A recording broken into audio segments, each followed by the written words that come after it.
Alors, premier scénario, les écoles catholiques cessent de se référer explicitement au christianisme et à l'Évangile. Elles cessent littéralement de se dire chrétiennes dans la définition de leur projet. Ce n'est pas le scénario que nous avons retenu, et ceci n'étonnera sans doute personne.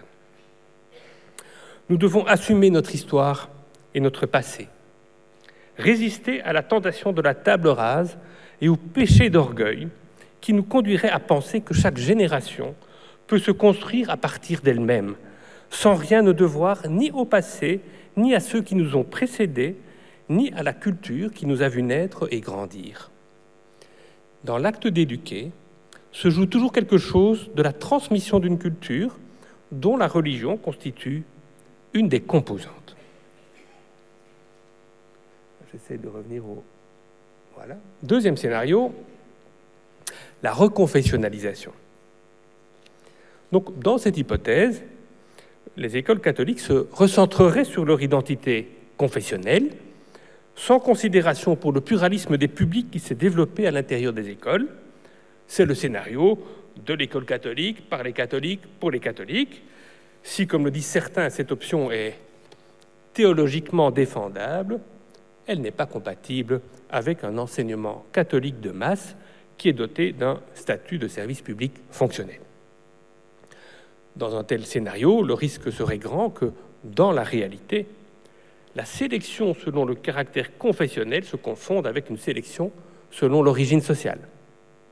Ce scénario n'est sans doute pas non plus compatible avec un mode d'organisation de l'enseignement à partir d'associations issues d'une société civile qui, elle, est devenue largement pluraliste également.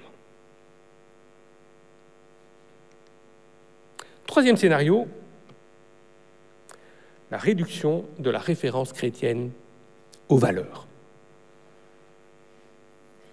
Dans cette hypothèse, les écoles continueraient à se référer au christianisme, mais seulement en termes moraux ou en termes de valeurs. On ne conserverait alors de la tradition chrétienne que ce que tout le monde peut en accepter. La référence à la dignité de la personne humaine, le respect du prochain, etc. Cette option conduit à une banalisation de la référence chrétienne et, partant, à une banalisation de la référence pour les institutions qui en sont porteuses. Et le quatrième scénario, la recontextualisation ou la réinterprétation d'une tradition éducative. Dans cette perspective, la référence à la tradition chrétienne de l'éducation est mobilisée pour contribuer à la formation de l'identité des élèves dans un contexte de pluralité des convictions. Ici, la référence au christianisme n'est pas banalisée, mais elle est assumée de manière explicite comme une référence éducative. Il s'agit toutefois de s'interdire toute forme de prosélytisme et d'encourager chez les élèves et les étudiants la liberté de penser et la capacité à se forger ses propres convictions. Avec ce quatrième scénario, un chemin de crête pour l'école catholique est tracé. C'est celui d'une éducation référée explicitement à ses sources, mais dans un dialogue avec la culture contemporaine. Ceci suppose de poser un diagnostic sur les évolutions culturelles contemporaines et de penser le devenir de la culture scolaire dans ce contexte-là. Alors, en effet, comme le dit le préambule du texte Mission de l'école chrétienne, donc j'invite tous ceux que ça intéresse à se référer à la nouvelle publication de Mission de l'école chrétienne dont on va parler abondamment aujourd'hui.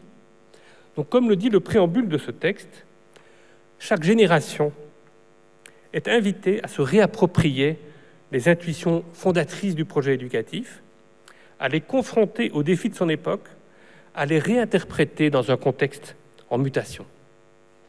Si le monde d'aujourd'hui semble parfois dominé par l'individualisme, par la recherche de l'immédiateté et de la rapidité, voire par certaines formes d'utilitarisme et de consumérisme, y compris dans le champ scolaire, alors la tradition de l'enseignement catholique et ses multiples ressources peut se présenter comme une précieuse mémoire pour penser la mission de l'école et la mission de l'école catholique au XXIe siècle.